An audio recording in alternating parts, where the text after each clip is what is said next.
Maktab tanlashda 3 red flag.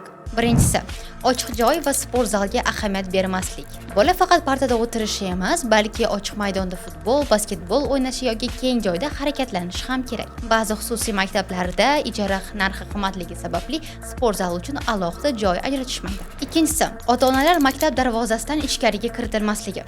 Bunday holat xususiy bog'chalarda ham ko'p uchrashi mumkin. Va bunday vaziyatga tushganingizda ota-ona ichkaridagi vaziyat, undagi sharoit, o'zini olganda maktab ichida nima bo'layotganini bilmaydi. Bu holat biroz ishonchsiz va albatta shubhali.